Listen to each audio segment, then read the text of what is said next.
everybody, and welcome to the Dits on Wrestling podcast.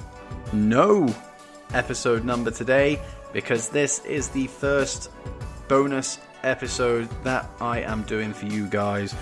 It doesn't fall in line with the weekly stuff that I do. You're not going to get your news, you're not going to get your highlights of the week.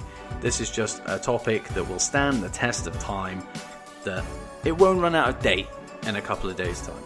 Like, you can go and listen to this in a couple of weeks' time, a couple of months' time, and it'll still be relevant. Especially considering WWE's falling ratings, and there just doesn't seem to be any fix at the moment. So this could be relevant for years, maybe. Unless they take on board the storylines that you guys have come up with for today's episode. So last week I put out a tweet. You are hired by WWE to join their creative team, tasked with coming up with one storyline to halt the sliding ratings. What story do you come up with? Now, this was a throwaway tweet that I put out there. I was just curious what you guys could throw together. 153 comments on that post, not to mention all the retweets with comments as well. A lot to get through, but the response was that good that I figured I'd do a whole episode on it. I'd pick my favourites, and you guys can have your made-up storylines on the pod for the world to hear. Now, there is a running theme with a lot of these, so I've tried to keep them down to a minimum. There's a lot of people saying they want an NXT Invasion. That personally is something that I would love to see. And there was a lot of people also saying they wanted to see the Undisputed Era against the Club. Lots of those ones as well. I tried to get the best ones between the two of them, so I wasn't completely going down that road. I wanted to get as many different ideas as I could for you guys to sink your teeth into. So this one straight out of the gate, it doesn't mean anything really, but it just amused me. At Prof P W Hustle, yeah, that sounds about right. The Professor Experience, his name is. He put choppy Finn Balor's PP ratings gold. yeah.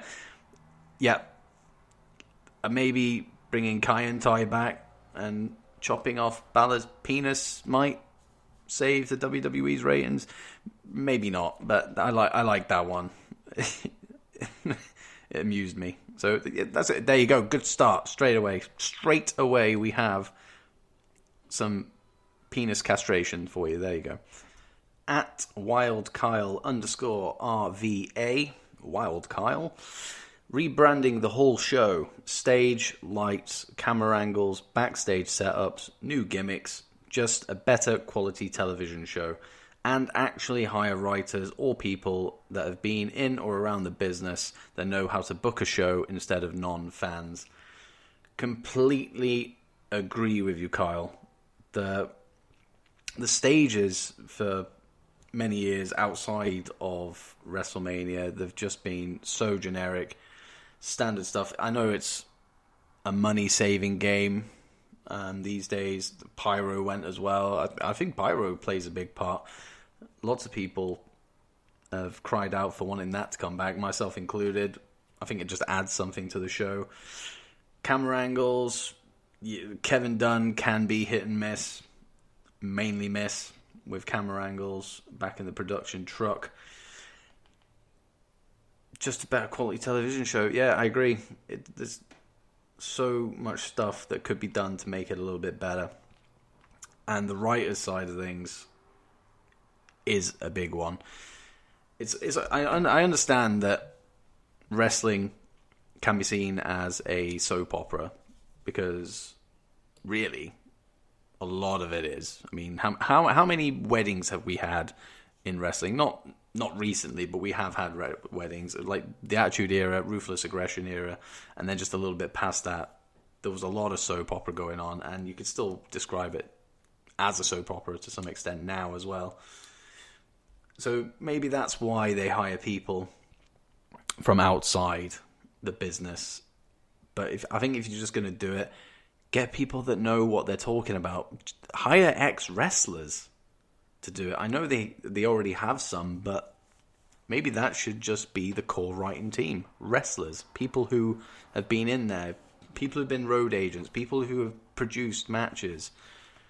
These are the people that know what they're talking about when it comes to wrestling. These are the guys that know what storylines work, what storylines don't, how a match should be put together. It's mind-boggling that there are so many writers. I don't know how many writers WWE have under their payroll, but I know there's a lot.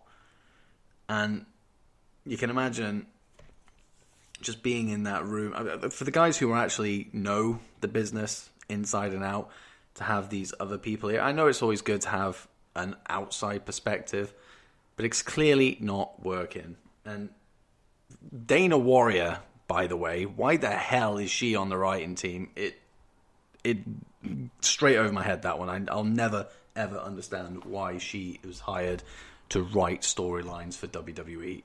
Unbelievable. At One Fly M, Edge and Christian come back and plan out a huge tournament to unify the tag belts, culminating in a TLC match at SummerSlam between the current Raw and SmackDown tag champs and the winners of the tournament. Definitely not excuse to get Christian on TV. Love that. Absolutely love this idea. Tag team wrestling has been something that has been overlooked for too many years now. It had a little golden period with SmackDown Live last year before. NXT is always been a good place for tag wrestling. Usually opens all the takeovers because they can trust the guys that they have to put on a really good match, and they always do. But main roster-wise, this year has been pretty poor. Like, if you look at the divisions on Raw and SmackDown, it's just not working. And it doesn't help that Vince has zero interest in the tag team division.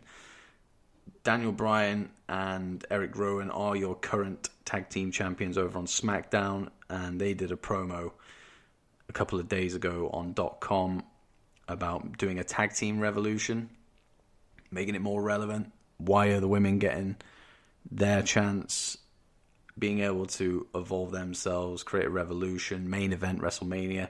Why are tag teams not given that opportunity? And that's what Daniel Bryan was pretty much saying during his promo. And that could feed into this quite easily. Edge and Christian, one of the best tag teams that wrestling has ever seen. It would, I mean, just to have them on TV would be gold straight out of the gates. Like, they are my fits. Like, two of my favorite guys in like wrestling. Really good guys, really funny, entertaining. I think they could really make this work.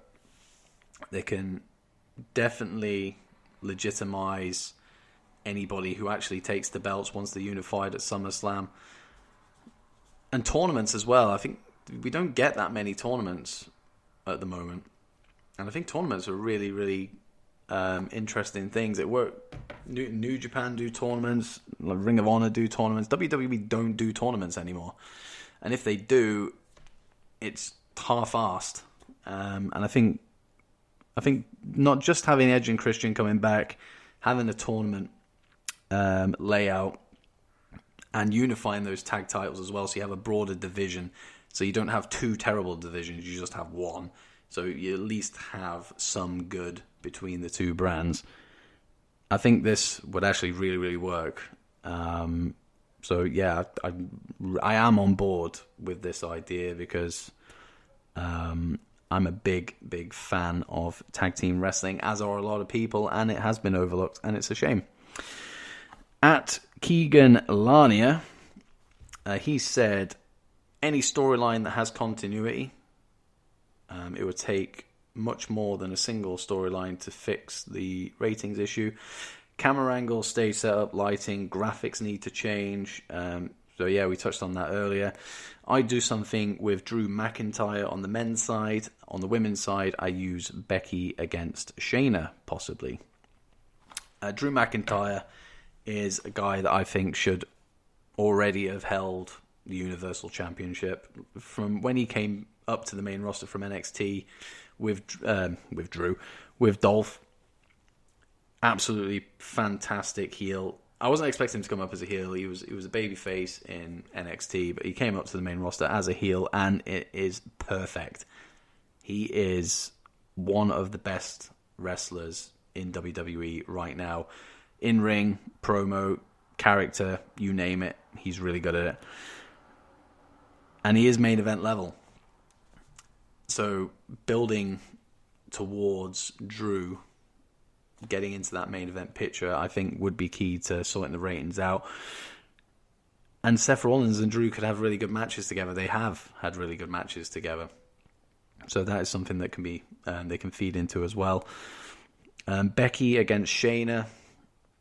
That is something that would be really interesting to see. Obviously, Becky has a submission finisher. Shayna is a submission specialist.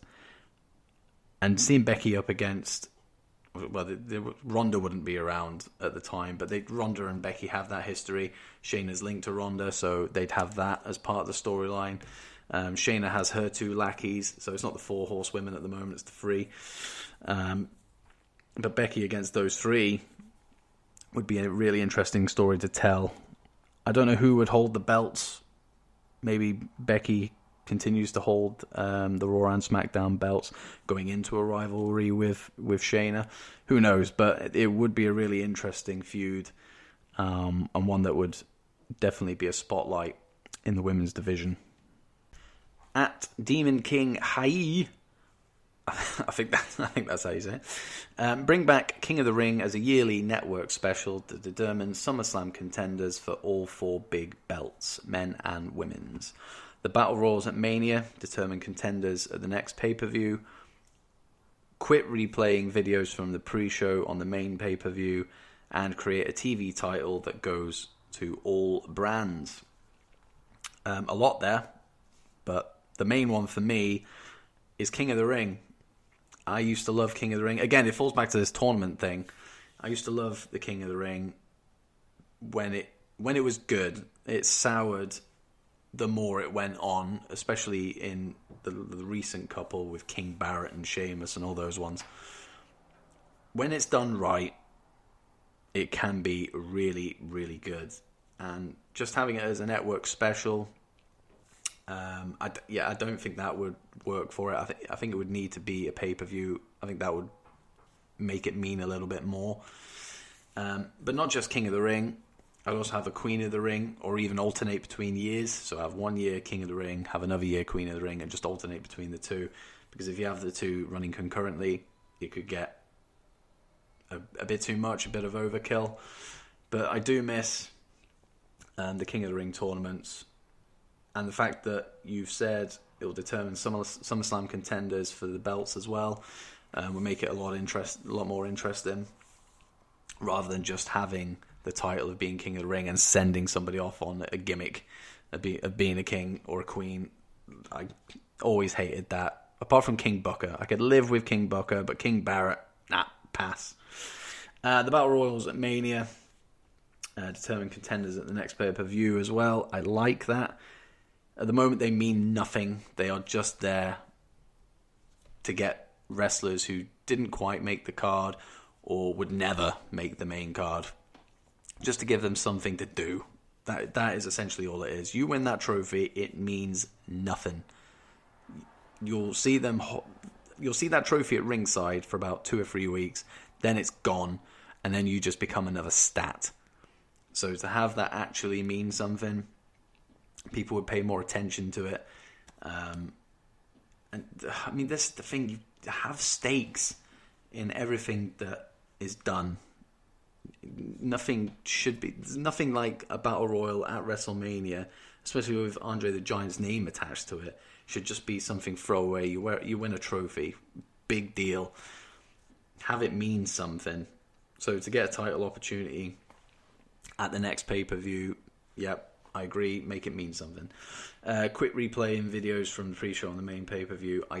That's not going to fix the ratings, but it is something that I would like to see. Obviously, with the pre-show, it's understandable why they do it. They're trying to sell network subscribers, get people to the network to watch the show. So, of course, they're going to show the promos that we see on the main pay-per-view as well. I always tend to watch the pre-show and the main show, so I end up seeing a repeated promo from the pre-show as well. It is annoying, but I can see why they do it. And create a TV title that goes to all brands. It's been said quite a lot, something like this, but do it as a network title. So just call it the WWE Network title. And yeah, defend it across all the brands. I think that'd be a really cool idea. It could be this era's hardcore championship, essentially, without the 24-hour rule. I think that'd be really interesting. Get people down Raw, SmackDown, NXT, even 205 Live. Just get every single brand involved, and you could have some really good matchups there. And ultimately, if you're facing so many different opponents from different brands, you can have a belt that means something as well. So quickly, you're going to have a title with prestige within a year.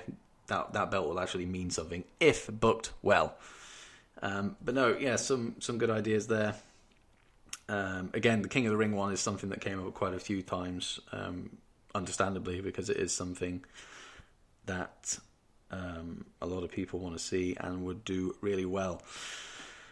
At Pinto Beans 20, easy.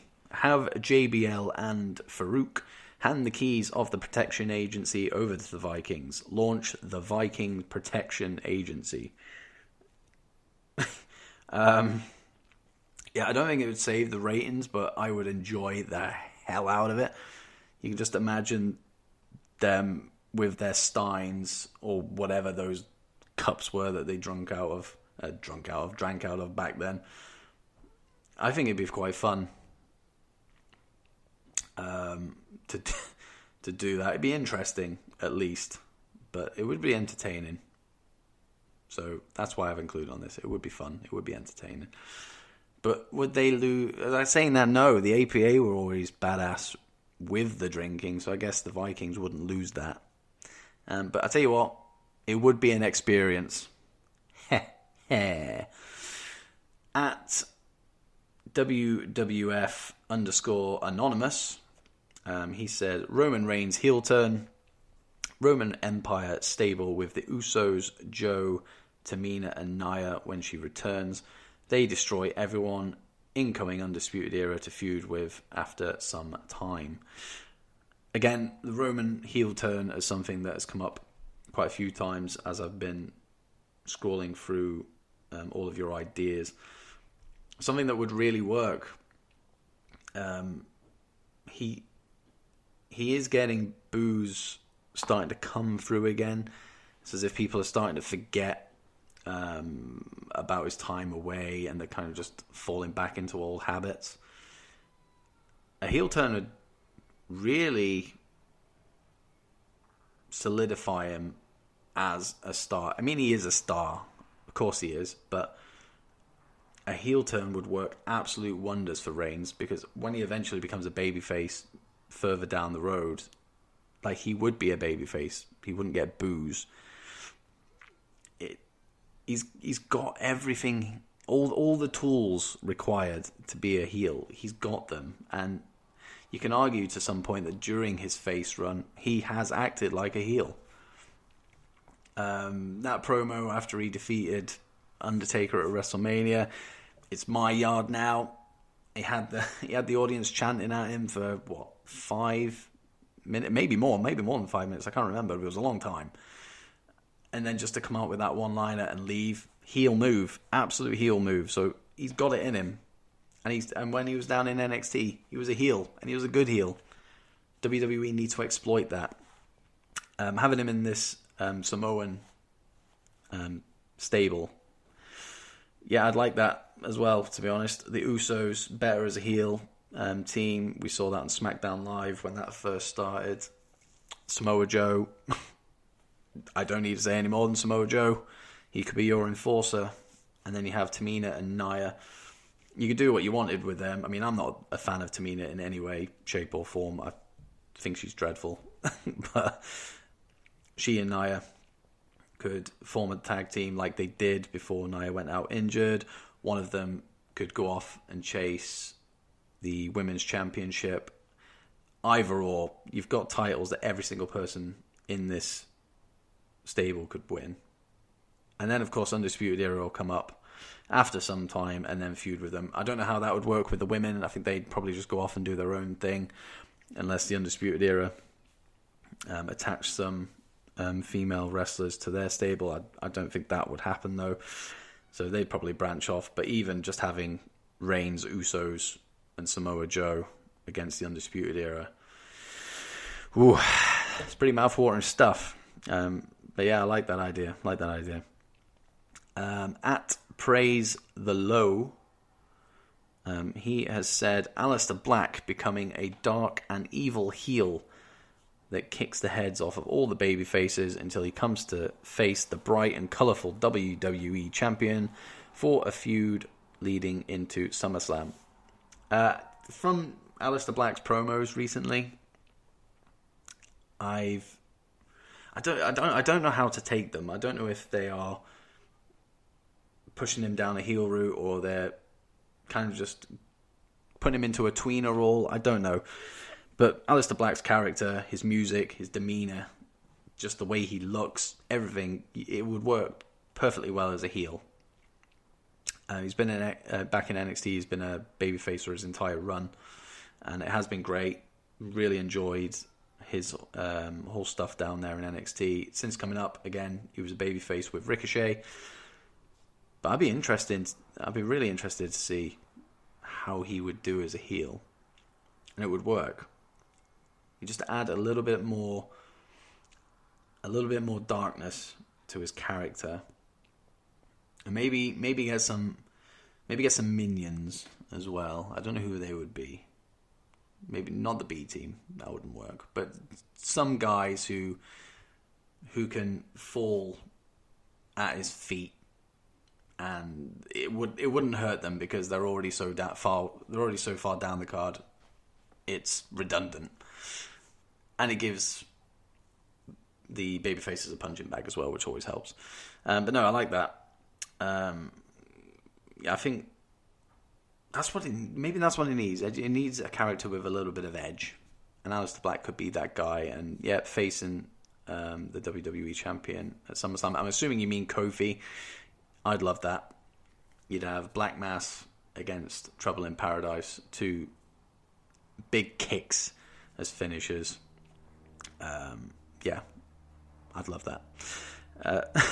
Okay, this is another one that just made me laugh. Jeff DeWild at DWildMKTKD. His was a GIF or a GIF. There you go. There's an argument amongst yourselves. Is it GIF or GIF? His GIF was Simon Dean coming down the entrance ramp on a Segway. He's just put done. Need he say more? Simon Dean, the saviour of WWE. It just made me laugh. I did enjoy it. Now, I've just noticed as I'm scrolling through all of these that I've liked my own response. At Angel_Zeros said live sex shows. I tell you what, as it would never happen, but it is a fact that sex sells. So I guess in the grand scheme of things, yeah, that would boost the ratings. But I actually liked my own post because I'm such a big-headed bastard. Hot lesbian action is what I put there. Eric Bischoff was right all along. Maybe that is what we need. Probably not in 2019. At Barely Ready Broad, Barely Ready, Secret Invasion. Bullet Club members activate after years of dormancy.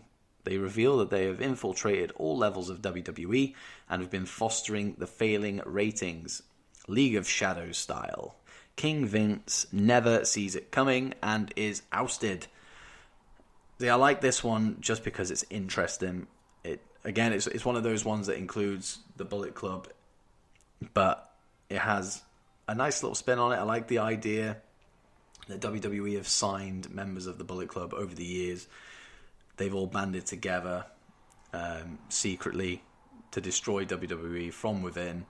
And you could play on that very, very easily. And just, like, it does sound like something Vince would do.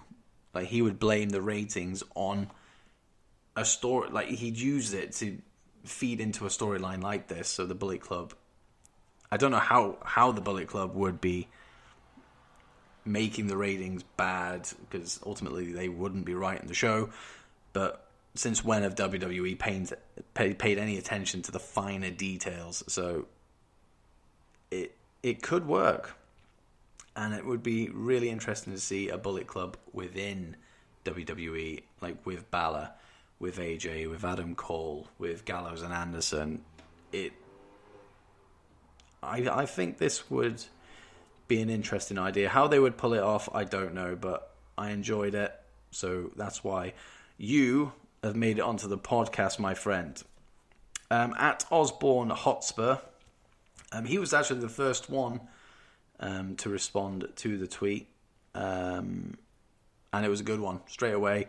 Scotty to Hottie return, that's all that's needed. If the worm doesn't fix these fall-in ratings, I don't know what will. There is no hope for humanity if WORM Worm doesn't fix the whole situation. At Matt Nowak, he said Shayna Baszler versus Becky at SummerSlam with a rematch inside Hell in a Cell. Obviously, we said earlier, Baszler and Becky in a feud, but I can't remember if it was at SummerSlam. That was 10 minutes ago. I've forgotten already. Yeah, again, it would be a good feud, but I like the Hell in a Cell aspect of it. That's why I've included this one, because if you've watched NXT, you know what Shayna's capable of. She's brutal. Some of her moves are so hard hitting. She's got the arm breaker. The whole character of Shayna Baszler works for Hell in a Cell, and Becky could up some edge to her character to fit inside the Hell in a Cell match as well. It'd be really good just to see those two in there. I can't even remember the last women's Hell in a Cell match. I think has there only been one? Charlotte and Sasha? Or has there been others? I don't know. But if you're going to have a second one, then this is it. This would be fantastic. So great idea, Matt. Loved it. At Dude McIntyre, my boy, he says turn Roman heel for a start and have him align himself with the McMahons. Unleash the bad son of a bitch that he is and have him demolish everybody. Give him the belt at SummerSlam and at the same time build up someone to be a big babyface to take it off him at WrestleMania. A nice little twist on the Roman Reigns heel turn. Have him align with the McMahons. It'd be kind of like what Austin did WrestleMania 17, except this one would make sense and wouldn't have any kind of backlash assigned to it. He could essentially be what The Rock was to the corporation back in the 90s. It would work. It genuinely would work. Have him as a heel. Have him despised. Like nobody wants somebody to work with the McMahons. If you're linked with them straight away, hated across the board. And just make him the badass that he is. Like he has that demeanor already, but make him a brutal badass. Like he could destroy people. Look at him. It's an interesting idea. Give him the belt at SummerSlam, so at least then Seth has had a good run as well. And who better to take the belt off him than his own brother? They could have a nice little feud coming out of SummerSlam. And yeah, that you've hit the nail on the head, dude. Have a babyface built up over time. It doesn't matter. It doesn't matter who it is. There's anybody on the roster for the most part. I'm not saying no way Jose is going to be challenging for the WWE Championship or the Universal title at WrestleMania anytime soon. But for the most part, you could pluck any wrestler within the roster and push them as a main event star with the right booking, with the right creative. JBL went from Beer Swiller from Bradshaw Beer Swiller to JBL, John Bradshaw Layfield, and became a WWE champion on SmackDown many moons ago. Some people didn't like it, but it just showed that they were capable of making somebody that you never even thought would get to that point. Eddie was another guy, always had the talent to do it, but was always seen as the underdog, never somebody that was going to hold one of the main titles, and he did it. Kofi, recently, another guy. Daniel Bryan, another one. It's so easy to build these people up. They just struggle to do it. So have Reigns win at SummerSlam. Have him rip through the entire roster. But just have him avoid that one guy that you're building up until the Royal Rumble. It doesn't matter who it is. Like I said, it doesn't matter who it is. Just have him avoid him and then clash at WrestleMania. And it would be a great moment because you've spent that time investing in somebody, which allows us to invest in that character. Yeah, great idea, dude. Loved it. At Kane Nums 888 says Goldberg dethrones Kofi in 5 seconds in Saudi Arabia. Jinder beats Goldberg the next month in 1 minute. Corbin becomes Money in the Bank winner and cashes it in on Rollins to become the Universal Champion. Corbin versus Jinder at Survivor Series. I don't know if he's being serious. Aiden, mate, I don't know if this is something that you actually want to see. It wouldn't fix the ratings, but it's so ridiculous that I enjoyed it. So that is why it's made its way into my favorites. Can you imagine the backlash if that happened? Unbelievable. At AJ or IJ West, so AJ47, New Day split. Big E comes back, talks about how he carried the New Day and made Kofi the champ. Kofi versus Big E with Woods smack dab in the middle as a referee. Ooh, interesting. Now, they have said that the New Day themselves have said this, that they're never going to split. But you can see the potential in a split. And Big E coming away as the heel, that would really work. He is the enforcer of the group. He is to the New Day what Roman Reigns was to the Shield. And he could come back from his injury and he could play this role so well. We've seen Big E play the heel when he was Big E Langston. How many years ago was that? But he can play that role and it would be so personal. Like immediate, I don't know many people that don't like the New Day. Seeing them split up because of some internal disruption by Big E just coming out and just saying that I handed you that title, essentially. You wouldn't be the champion if it wasn't for me. It just makes things have that little bit more meaning. And that is something that is missed in storylines in WWE. Nothing has meanings. It's just thrown together for the sake of having a storyline, and then that's it. You bounce back wins between the two wrestlers, have a throwaway match after it, done. Like that. This could be a money feud. Woods in the middle it would work because they are brothers. They've been the best of friends for so many years now. I'd be interested to see what Woods would go on to do, because he'd be the third wheel as such. So he wouldn't be seen as much of a bigger deal as Kofi and Big E, but maybe that could work for him. And come when Big E and Kofi have their big blow-off match, Woods could align himself with one or the other and just give it an extra layer of storyline. So, love the idea of a New Day split. I don't think we're ever going to see it, but when you need meaning in storylines, and this would definitely be something that could do it. At Share Shot Greg DeMarco, one, temporarily halt the brand split. Form the club, AJ, Finn, Gallows, and Anderson.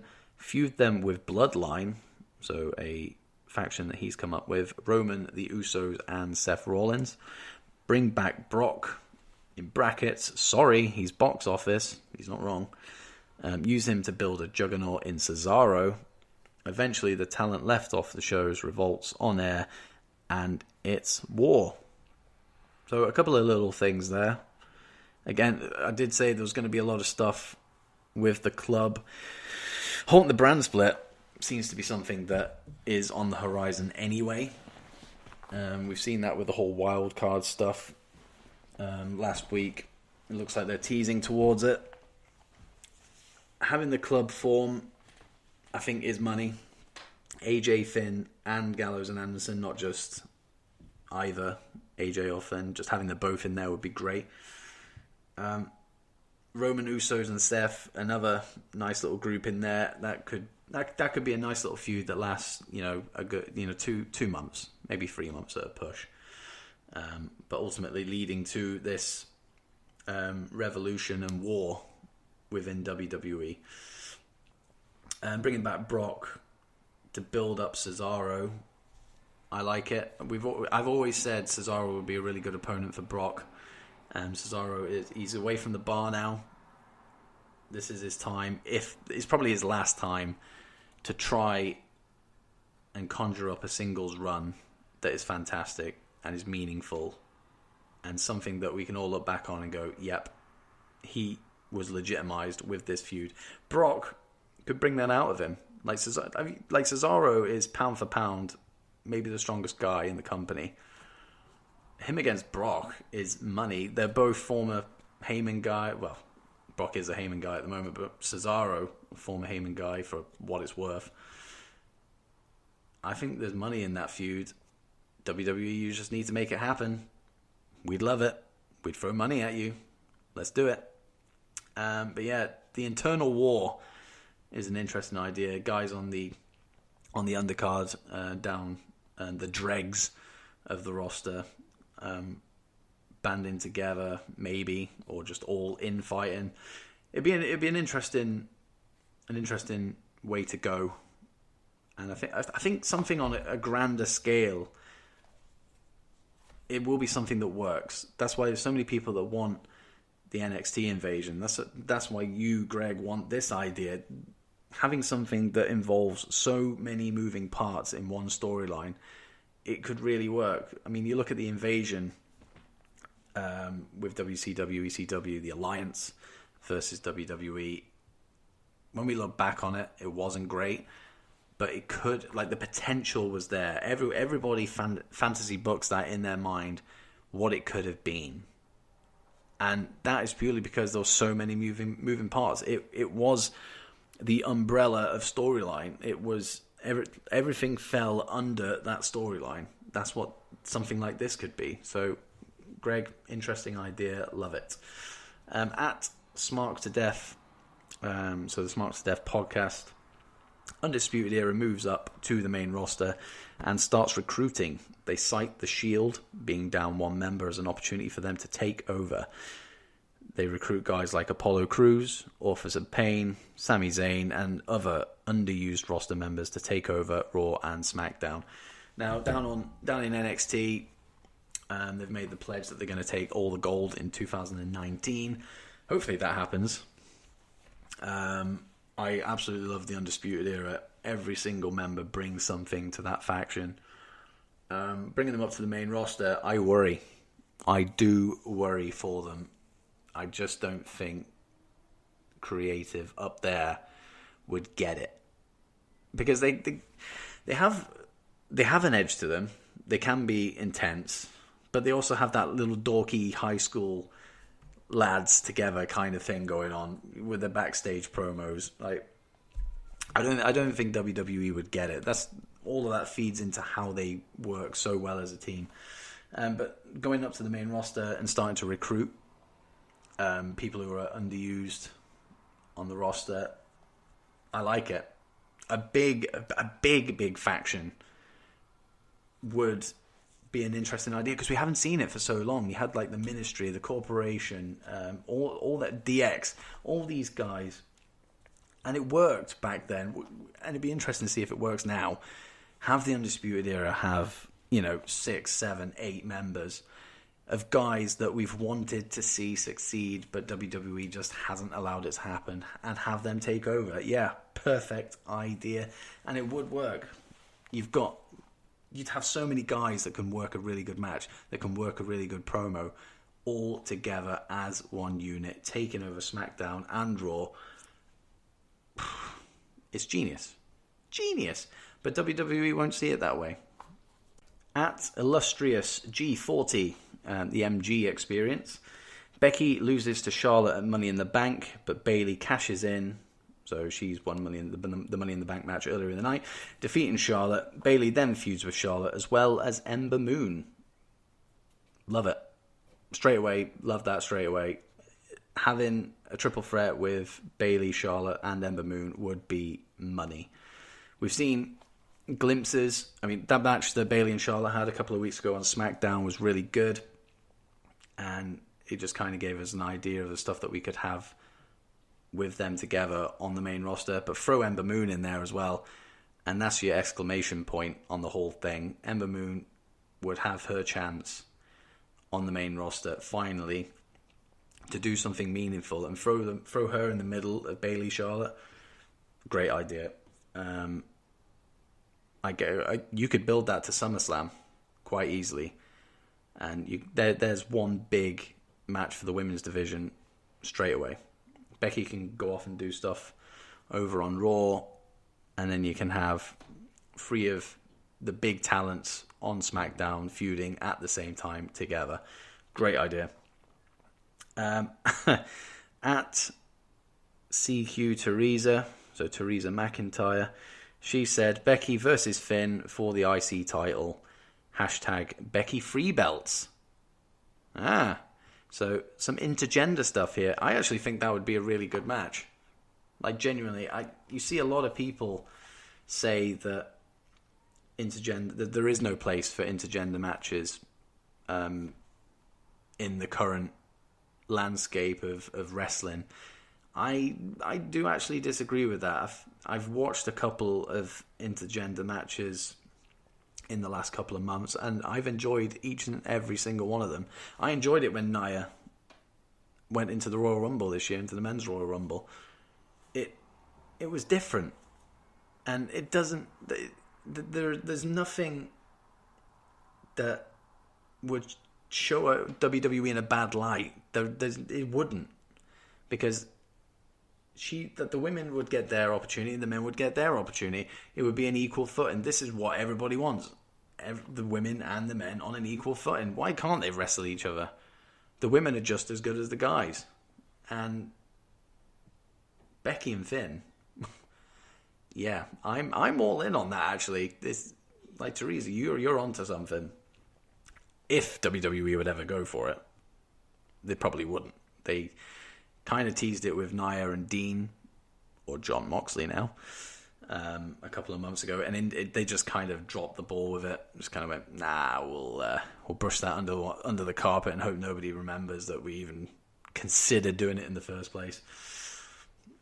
I like it, and the storyline works because Finn trained Becky when she was coming into the industry, so you've got a master versus apprentice storyline with it as well. So what more do you want? What more could you want from that feud? Amazing. At STR909, the Big Forbowski, no more McMahons on TV. There you go. WWE and Vince seems to think that McMahons make ratings. Clearly, McMahons do not make ratings. They are more of a presence, actually, these days with Shane and Vince. Shane's on every single show. Vince is on every other show. Stephanie seems to have taken a step back, which is an odd move. I thought we'd be seeing her a lot more, but so many McMahons. So I'm surprised they haven't brought Linda back, just to bolster it up a bit. Get Shane's kids in as well. Just McMahon fever. But I do agree. No, you don't have to get rid of the McMahons. The McMahons can be a big deal if it's done right. Just don't have them on every single week playing the same character that they've played for how many years. I mean, I know Shane has just recently turned heel, but it's the same stuff recycled over and over again. No more McMahons on TV, I think, could actually help, and it might make us appreciate the product a little bit more. But it's not going to happen because a McMahon is in power, and he's not going to just suddenly turn himself off because it's Vince. At Mr. A.B. Brown, Adrian B. Brown, simple. Play out the actual civil war amongst pro wrestling fandom on screen. The traditionalist types on one side, so you'd have Cena as the leader, Orton, Reigns, Corbin, Bliss, etc., and have them feud against the work rate types on the other side. So you'd have AJ Styles as the leader, with Ricochet, Alistar Black, Apollo Crews, Asuka, etc. The story writes itself. Pick a side. I like this. There's always been that air of WWE guys versus indie guys. There's always been that. Orton has played that against AJ quite recently, and it worked. That was, considering that feud was 3-4 weeks long leading into WrestleMania, it was one of the best feuds going into that show, and it was all based on WWE versus indies. It's something that, yeah, like you said, it writes itself. And you would pick a side. Like, no side would be better than the other, so you'd have to pick a side. But it'd be interesting which one you went with. Are you a WWE traditionalist? Are you stuck in the WWE machine? Have you always supported the indies and haven't liked how the indie guys have been booked since they joined WWE? This is the storyline that could answer those questions. And again, we're seeing a storyline idea that would have it'd have a greater impact on the whole company because there'd be so many moving parts, so many wrestlers involved in one storyline.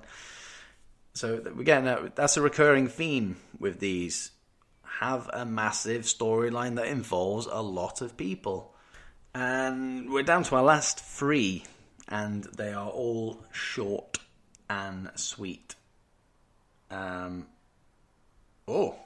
Whoa, didn't see this. Okay, so at STR909, who also gave us the No More McMahons on TV a couple of storylines ago, an NXT Invasion led by Regal. Now, I remember why I like this, because most people were coming up with, NXT Invasion sells itself, but with Triple H at the helm, trying to take down Vince McMahon. Vince has been ruining all the NXT guys that Triple H has helped to build, and that just seems like the logical thing to do. But he's thrown out Regal as the leader. I like that twist. Like, Regal has been in the background brilliantly, might I add, of NXT for so long now. To have him just suddenly come to the forefront as the leader of an NXT Invasion, like, I would pop for that every single week. Give me that. Give me that now. That is one of my favourite ideas out of everything I've read to today and everything that I've seen as a whole. That is one of the best ideas and maybe even my favourite. The NXT Invasion is the one that I would like to go with. But yeah, led by Regal. Brilliant. Brilliant idea. At WWE Our Dream, the club versus the Undisputed Era. I did say there was a lot of these, but yep, she has essentially kept it short and sweet. Just put a picture of, just a picture. And looking at the picture, it sells. Like, this could be a graphic to sell a match. And it looks great. Finn Balor, AJ, and Gallows and Anderson on one side. Roddy Strong, Kyle O'Reilly, Bobby Fish, Adam Cole on the other. Magic. Magic is going to happen. And you could have Adam Cole jump over to the other side at some point, because he fits into both teams. So there's logic there, and a story, an additional story on top of their initial feud. And again, it was something that came up so many times, and rightfully so. It would be great. And the last one is, just the way it comes across. It just, again, it amused me. I'm going to end on it. At Jay Is Way, he simply said, "Everybody dies." Well, it's morbid. It's a very morbid idea. But I guess people would tune in to find out why everybody has died. Has there been a mass viral outbreak within the WWE locker room? Maybe. Maybe they all become zombies. Maybe we get a zombie roster for a couple of months before we then find out it was all a dream. Or they just disregard the whole thing, like Vince blowing up in a limo and then suddenly appearing a couple of weeks later. They wouldn't even have to explain it. We would just accept it. So that, I figured that was a nice one. People dying is not nice, but I figured that was a good one to end on. And there you have it. So many great ideas, and there were so many more. I would be here for hours if I went through every single post that people put on there, but they are some of my favorites, and I hope that you've enjoyed listening to them as much as I enjoyed seeing them all. And there we have it. That is the end of the first bonus episode of the Dits on Wrestling podcast. There's going to be more. There's going to be more bonus episodes. It's not just, like I said, it's not just episodic stuff. I need stuff that stands the test of time. So the next one I'm looking at doing is going to be a watch along. I've put out a poll on Twitter for you guys to have a look at and decide. I've just chosen some of my favourite matches, and I will sit and watch it and give you like a director's commentary on it kind of thing. It's been done before, but I'd like to give it a go and just see how it goes. So that's up there now, if you want to check that out. Obviously, if you're listening to this months down the line, disregard, because that episode has probably already been released. And if it has, go and check that out. There you go, I'm talking to the future right now.